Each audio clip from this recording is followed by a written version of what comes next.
I just remember feeling this massive sense of despair. And my entire life, and this is probably the long-winded answer to the first question that you gave me, changed with one 5-second decision. And now what my job is I teach people around the world the power and the science behind making 5-second decisions. And if you are paying attention, you will start to notice that there's a 5-second window for all of us. There's a 5-second window between the moment that your inner wisdom, your instincts, your second brain, your gut, whatever you want to call it, all of that unique power that's in you, that comes from your DNA, that comes from your life experiences, that comes from everything that you've learned in your life, situational intelligence, all of that, when it speaks to you and tells you to move, to speak, to take some form of action, you only got 5 seconds to move before your mind will talk you out of it. Right, and you call it the emergency brake, right? Yes, so what we do is we tend to pull the emergency brake because your mind is designed to do 3 things. Your mind, by design, does just 3 things. It basically regulates your body to keep you alive.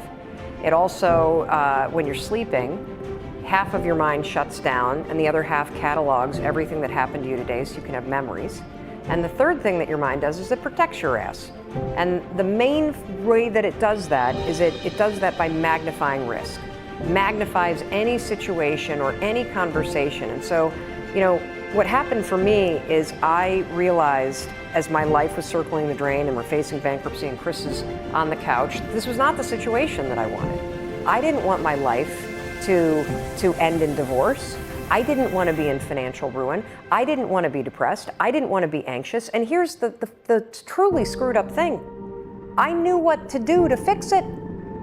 See, this is the trap that most of us are in. Most of us know what we could do to change things for the better. And we spend our time and our energy talking ourselves out of doing those things. And the other thing that I convince people of, because this is so true, it's the littlest stuff.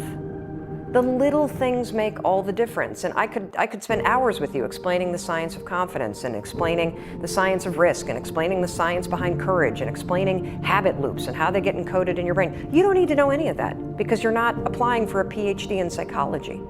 I have done the work, and what I know is that true change comes down to 5-second windows.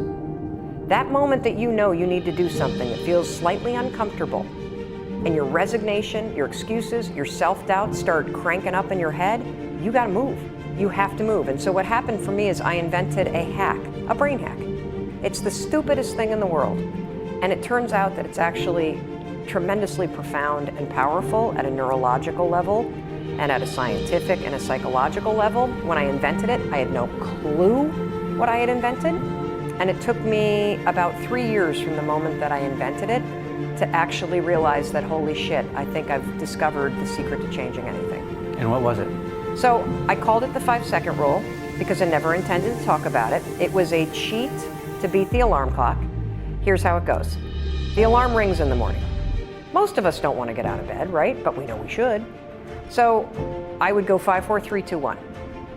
The moment the alarm rang, 5, 4, 3, 2, 1, just like NASA, what they do, they count down to launch a rocket ship.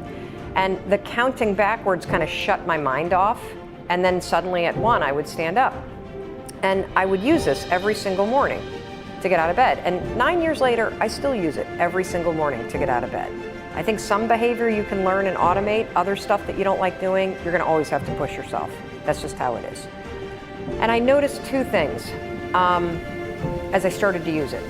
I noticed that window where I'd be lying in bed and I'd have the knowledge that I should get up, but in my body I wouldn't feel it. And as I lied in bed, and you can try this tomorrow morning, set your alarm early, earlier than you normally do, and watch what happens. The alarm will go off and your mind knows that you said you would get up. Your mind has that wisdom, your gut has that wisdom. It's holding on to it, and then it starts to kind of nudge you with a little guilt. And then what'll happen is all of a sudden you'll start talking yourself out of doing the thing you said you would do. Yeah, it's too cold, or I'm too tired, or... And it happens in less than 5 seconds. And so what I know is that those are 2 different parts of your brain going, at once. And if you go 5, 4, 3, 2, 1, you interrupt the habit of self-doubt and the habit of talking yourself out of it and shutting down the part of the brain that actually minimizes your power, and you awaken the part of the brain that is active in functional MRIs when you're trying to change. And so all you need to know to change anything is A, you're never going to feel like it.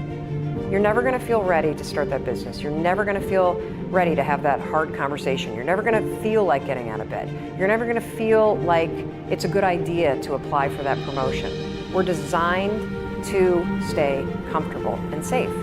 So if you know that you're A, never going to feel like it, and B, that no one's coming, it's up to you.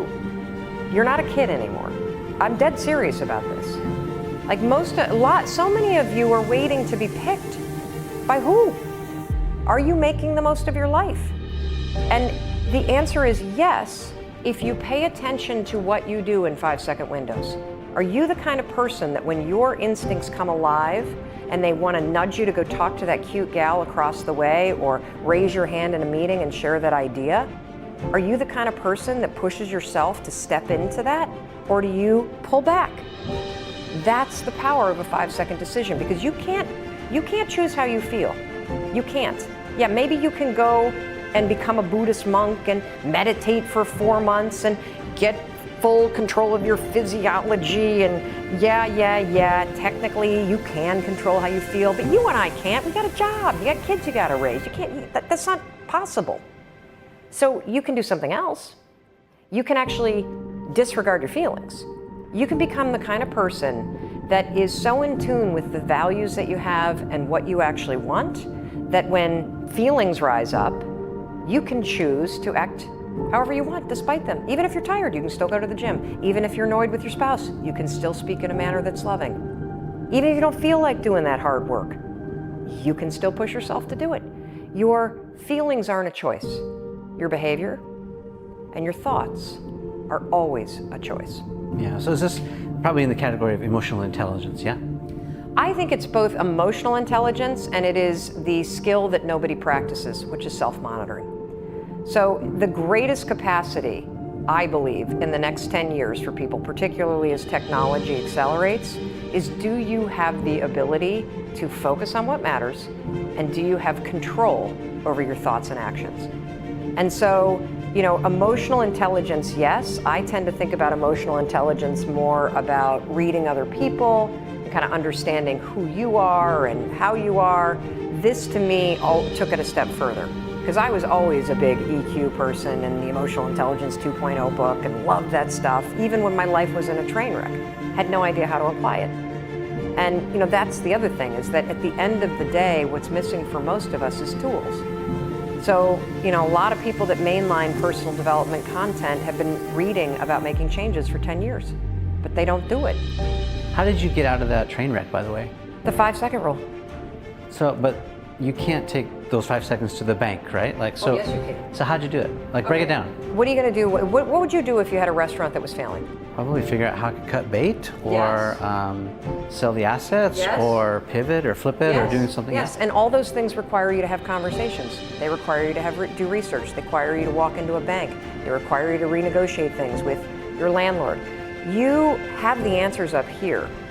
Do you have the courage and the tool to push yourself to do those things that are terrifying? That it's easier to tell yourself, oh, that's not going to work, so I might as well not even try it.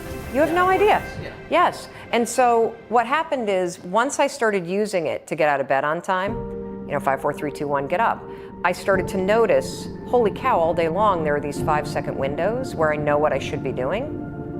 Maybe I should use this stupid thing to take control of my head and push myself to do those things too. And so I went from sleeping in and hitting the snooze alarm 3 times, 4 times, 5 times a day, to getting up on time, getting to the gym, not having 4 Manhattans a night, speaking to Chris differently. Instead of complaining about the fact that I had lost this television show with Fox, actually picking up the phone and cold calling for auditions, something that I was terrified to do. And slowly but surely, because I was changing myself 5 seconds at a time, making decisions that scared me, making decisions that I was convinced weren't going to work, I was doing it anyway, I started to change. I became the kind of person that stopped thinking about stuff and complaining about stuff, and I became the kind of person that I always had wanted to be, the kind of person that makes things happen. I saw myself changing. And what happens is, you can follow anybody's step-by-step program. You can, and it might work. Most of them do. Every diet will work. The problem is we don't go internal first. You cannot change your life unless you go inside first, you figure out who you are, what your own wisdom is telling you to do, and you start to actually believe it and follow it. Because if you don't develop simply the ability to get up when you said you would, to eat what you said you would, to exercise because you said you would, to talk in a way to your kids that's patient because you said you would, you will never have the self-confidence to succeed in any environment. You won't.